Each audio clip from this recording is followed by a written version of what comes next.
There's one thing everyone fears: the silence of the late night, when the world is asleep, and all that remains is the sound of the wind and your own heartbeat. But for some people, that night wasn't just silence, it was the beginning of a real nightmare. These are true horror stories about people who were completely alone at night. Each story unfolds under the weight of darkness when there's no one left to call for help. Brace yourself, because sometimes the scariest thing isn't a ghost, but the human standing just outside your door. This was in 2019 when I was 21. I was spending the summer at my parents' house and figured I'd go camping in the woods in their backyard to enjoy one last quiet night alone while I had the chance. This was a pretty impulsive trip. I just decided one morning I'd pack my bag and head out for the night. I'd done it a bunch of times before, always finding peace in those silent trees, so this wasn't some special camping trip or anything. I let my parents know where I was headed, then left at 4:00 p.m. under the soft golden daylight to find a spot for the night. I walked for a good hour before finding a wide, peaceful open area that looked nice enough. I got my tent set up, organized my gear, neatly cleared out a space, and lit up a small campfire. It was really cozy, the fire crackling gently in the silence, and the sun slowly setting made it even better. It felt like calm perfection, exactly the kind of night I was hoping for. But it really didn't take that long for it to get interrupted. The calm, peaceful atmosphere suddenly shattered completely. The sun was just about to pass the top of the trees when I heard a voice, a male voice, sort of muttering or talking. It wasn't loud, but strangely clear and unsettling. I almost felt like it was echoing a bit though, because it was hard to pinpoint exactly where the voice was coming from. Each word seemed to drift and bounce around me. It was also dark enough where the shadows from all the trees made it really hard to see much of anything. Every tree now looked alive, hiding someone unseen.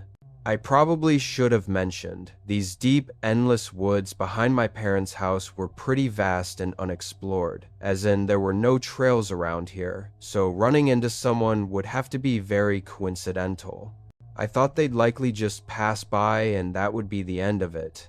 But I continued hearing the voice for probably 5 minutes, which was long enough that it seemed they weren't just walking, and were maybe staying near me deliberately on purpose. Eventually I called out, just yelling hello to see if they'd respond. But before I even finished speaking the word, the voice cut out. The forest was now completely silent under the dim orange glow. I felt really uncomfortable and ended up calling out again. No voice or response. Now I was a little more on the creeped out side. With only 20 or 30 minutes of fading sunlight left, I decided I would just move spots to escape the strange watching presence nearby. No need to stay there and be creeped out all night and let it ruin my experience. Within a couple of uneasy minutes under the dimming sky, I was heading back into the trees and looking for another quiet but unfamiliar place to call home for the night. I didn't have as much luck though.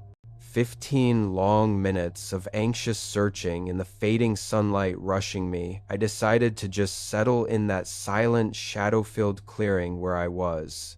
Basically just among all the trees. It was a good thing I did though, because by the time I finished setting up camp, there was no light left. The sun was fully down and the woods were dead silent, cold, and strangely peaceful. I found it calming though, knowing I'd be able to hear if that guy came back sneaking through the forest shadows for whatever reason. I built up another small campfire to push back the darkness surrounding me. I enjoyed the gentle, comforting warmth for a while before grabbing my snack bag and taking out some stuff to make s'mores. I got a small stick and carefully stabbed a soft white marshmallow on the top and held it over the fire. I don't know what it was about it, but roasting a marshmallow over a campfire is just one of my most peaceful and favorite things to do. It helped get my mind off of things, letting me feel briefly calm again. I made a few s'mores and hung around the fire for a good long while, several hours at least. It was pretty late by then, and I was letting the fire begin dying out. It was still somewhat bright, but only half as much as it was before. But then I heard the sudden sharp crunch of dry leaves behind me. I thought it sounded like somewhere to the dark, uneasy back left of my campsite, and my heart skipped a beat as the forest fell silent again. It was completely dark though, and once I was looking over there, whatever it was had stopped moving. Again, I called out. Honestly, I wasn't expecting much, considering how last time went. But a few moments later, a strange man suddenly stepped out of the woods and into the light, though it startled me because he came from a different area than what I was looking at. The forest silence shattered instantly with his quiet, eerie presence. "Didn't mean to scare you," he said with a strange, calm smile as he casually walked up to the fire and sat next to it. He held his hands out to warm them by the crackling orange flames. He acted as if he were supposed to be there, or like he already knew me somehow. Can I help you? I think you're at the wrong campsite." I said no. I didn't know which part he was saying no to, but either way, it was an unnerving, deeply tense response to not add anything to. I sort of had to think for a few seconds about what to do or say. So there was a very strange and deeply unsettling tense silence as we both sat by the fire, not speaking. It got so tense that I sort of just asked whatever came to mind, which, in hindsight, I probably shouldn't have. Trying to ease the heavy tension, I said, "Do you happen to be the one I heard talking out in the trees around my other campsite earlier?" The man stayed looking at the fire, but his face visibly fell flat with an eerie change. "Must have been someone else," he said with a much colder, unnervingly empty, monotone voice that froze me inside. Something was extremely off about all this, but I still didn't know how to get out of it without drawing dangerous attention or provoking him. Before I was able to think too much about it, a stick cracked behind me. I looked back. It was from the same spot to the back left of the campsite, echoing louder than before. My heart sank instantly with overwhelming dread. The man wasn't alone. Someone else was here, hiding, just beyond the firelight. I turned and looked back toward the campfire.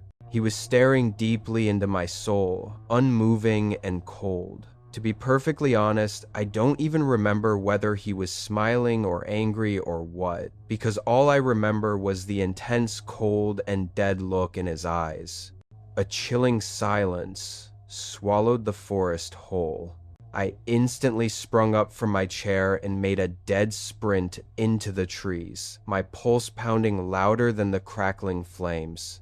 I heard one of the men say something, clearly talking to the other in a low, frustrated whisper, and momentarily I heard footsteps running up behind me. However, as I got deeper into the woods and into the darkness branches snapping under my desperate feet, I lost them. Having grew up in these woods as my backyard, I was still able to somewhat navigate through them by pure instinct and fear, and to the road following it back to my parents' house under the faint glow of distant porch lights. They called 911 for me.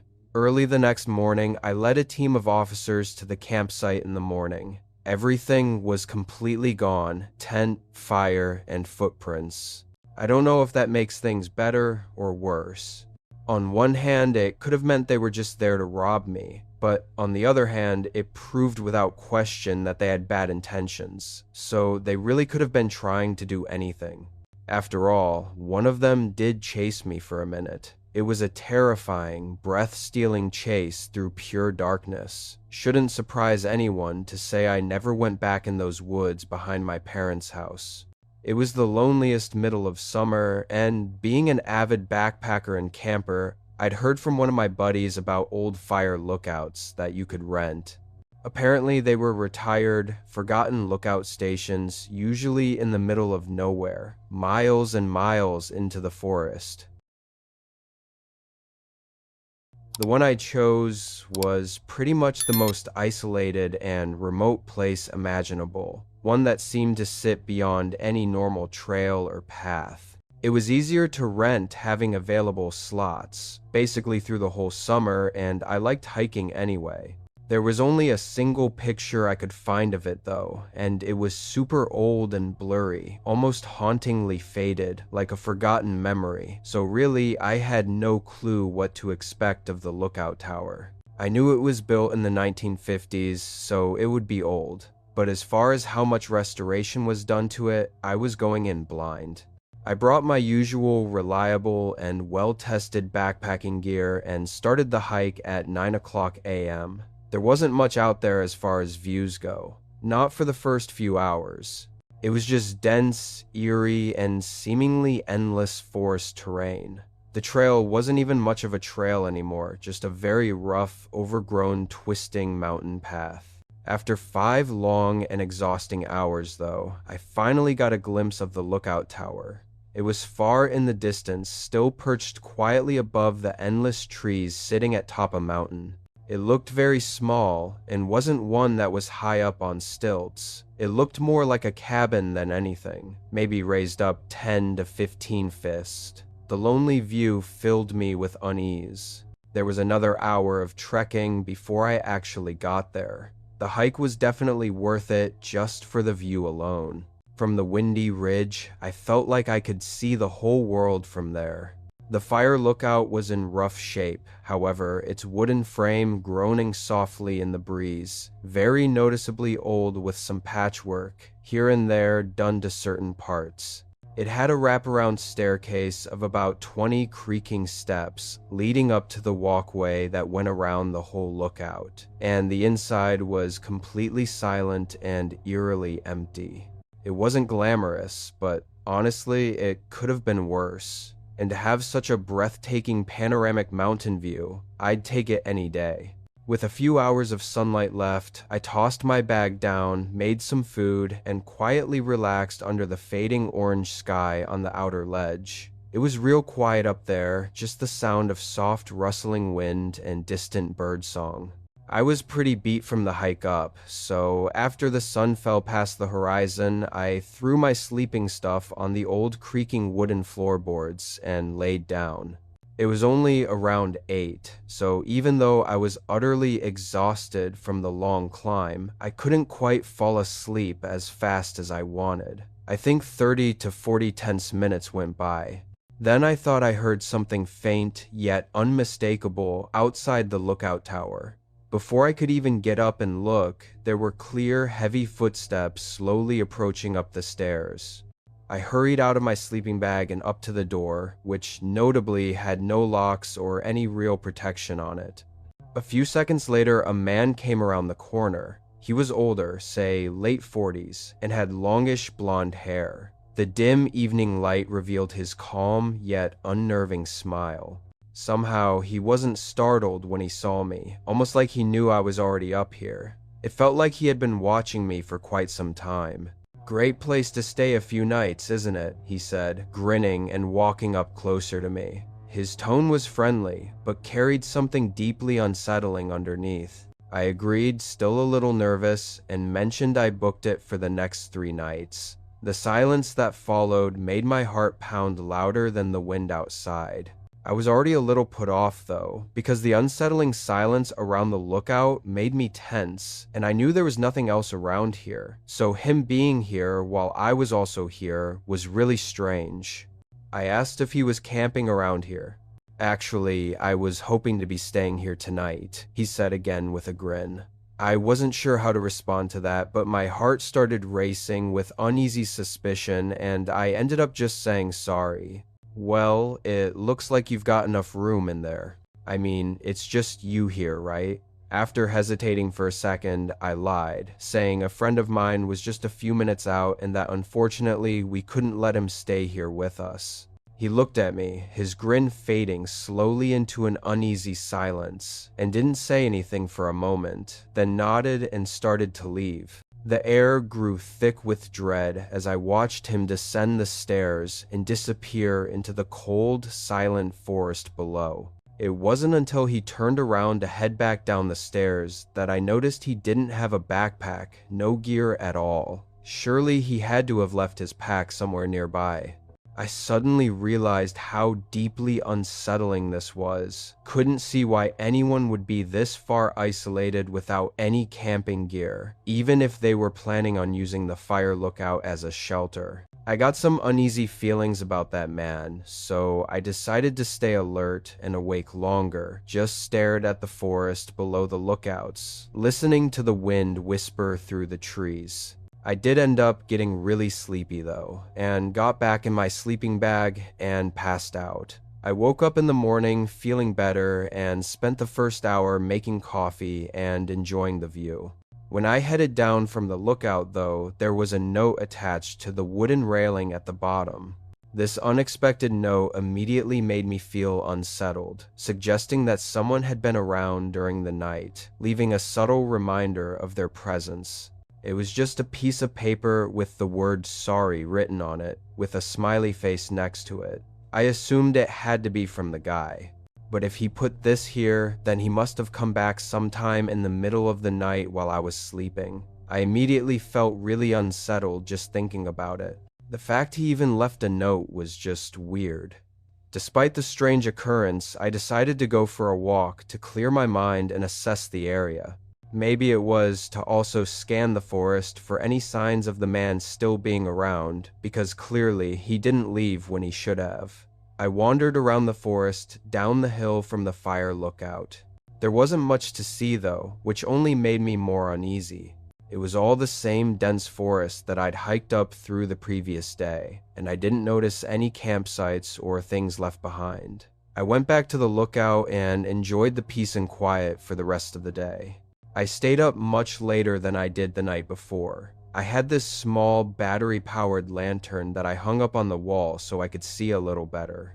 And I just sort of existed. I thought about whatever and stared out at the darkness beyond the lookout, only slightly being able to make out the outline of the mountains. I want to say I didn't start getting ready for bed until nearly midnight. Could have even been 1 a.m. I set out my stuff, then grabbed my lantern and headed down the steps to the forest to take a leak real quick before bed. I walked up just to the edge of the tree, but as I got there, I saw something move in front of me. Just a glimpse of something shift out of the dim light from my lantern. I froze for a second, then held it up further forward, although it didn't help much. Someone there. The silence that followed my voice made things even more eerie. I basically ran back to the lookout. It didn't feel much safer in there though. Windows covered every inch of the walls, and like I mentioned before, the door didn't even have a lock on it. Part of me really wanted to leave, but heading out now while it was pitch black out and with the trail being nearly non-existent would probably be worse than just staying put. I kept the lantern hung up on the wall and looked out the windows at the forest below. It was really eerie knowing that with the light, if someone was out there, they could probably clearly see me in the window. Meanwhile, all I saw was darkness. I could see the bottom of the stairs though, so that's what I was focusing on, making sure nobody tried to come up. The longer I stayed there watching, the more this sense of unease started to fill my body. I didn't know what I was going to do, but I decided to pack up my stuff. At least then, I could make a run for it if I had to. As I stuffed my backpack, I would stop every 30 seconds and go back up to the window to look out at the stairs, then continue packing, repeating this over and over until I finally got everything in my bag and ready to go. I set it up against the wall, then went back to the window. There was a man at the bottom of the stairs. He was standing right at the first step, staring at it, like he was just waiting there. I could only see part of him through all the railings, but I was sure it was the same man from yesterday. He had no backpack on, and looked about the same height. This moment made me realize the man was intentionally watching, heightening my fear and feeling of complete vulnerability. I was beyond terrified. Why was he back? And why was he just standing there, motionless at the bottom of the steps? What if he decided to come up again? Everything was making my mind race. I must have been at the window watching him for 2 whole minutes before the man finally moved. He took a couple steps back, pausing for a moment, then walked off. The way he went though was blocked off for me by the walkway, so I lost sight of him. and if he did keep walking in that direction toward the forest, it was too dark for me to tell. In the moment, I felt sure the man was stalking me, or at least keeping watch of me, and creeping up too close for comfort, especially in the middle of the night. It could have just been my gut telling me something, but I felt like if I stayed any longer, something really bad would happen. I waited a few minutes, then I grabbed my bag and quietly walked down the steps into the surface below the lookout tower. I can't even describe how unnerved I was, walking away from the tower and into the dark forest, knowing there was a chance the guy was still watching me and possibly following me into the trees. For that very reason, I kept my pocket knife open and in my hand the entire time. I walked for about 15 minutes, which was when the trail started to get a lot less defined, so I was forced to pull out my lantern. I hoped I was far enough that the man didn't follow and wouldn't be able to see the lights. The next 5 hours were exhaustingly unsettling. By then, the sun had come up though, and I was able to finish the hike and leave the forest. I think it's hard to fully put into perspective how horrifying those nights were. Something in me knew there was something bad about that man and his intentions. One thing I keep thinking back on is that I had told the man I booked the tower for 3 nights, which leaves no reason for him to have come back multiple times to check if I was there. It also means he likely thought I'd be there for the 3rd night. So had I not left early and actually stayed for the 3rd night, things might have taken a much more disturbing turn. I was driving from northern Montana all the way up to Alaska. I had converted my SUV into a fully functional camping rig and was spending 2 months traveling and camping out of it. And the main goal of those 2 months was to drive the Alaska Highway. This road was famous for a reason though. It went through the western portion of Canada and was very desolate and rough. I knew that beforehand, so I came in as prepared as possible for the journey. Of everything to be nervous about though, the one thing that had me feeling a bit more vulnerable was that because I had to drive through Canada, I couldn't bring any firearm with me. Usually, I always carried a piece tucked under my seat just as a means to protect myself in an emergency, but for this trip, I couldn't. Anyway, the first day went well. I got in a good 8 hours of driving. Most of this section of the road was a little less desolate than the next portion.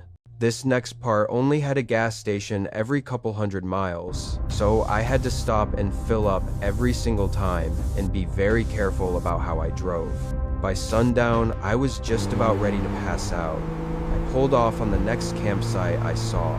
Out on the road, there were rest stops every once in a while, but there were also a ton of trails that just had empty wooded camping lots. Those were the ones I always preferred. Since it was already late though, I didn't see much of the lot I pulled into, leaving a feeling of uncertainty about my surroundings. It just looked like forest all around me, and nobody else was there. So I put up my window shades, hopped in the back seat, and slept until morning. Everything seemed fine. I got good sleep and didn't wake up at all during the night. Before hitting the road again though, I wanted to stretch my legs and get a walk in. Right when I stepped outside, I noticed a trail, so I decided to follow it. It wasn't very long though. I think I walked maybe 5 minutes before getting to another campsite, but something didn't feel right about it. It was scrappy and rugged. Clearly, someone had been there recently, and it sort of looked like they left in a hurry. Half of their stuff was missing, and the other half was torn up and thrown across the site. After only being there for 30 seconds, I turned around and headed back. I didn't know if someone was still around, but I trusted my gut and walked back to my car. When I got back though, there was now a truck parked right up next to my car, creating a sudden and tense moment of fear.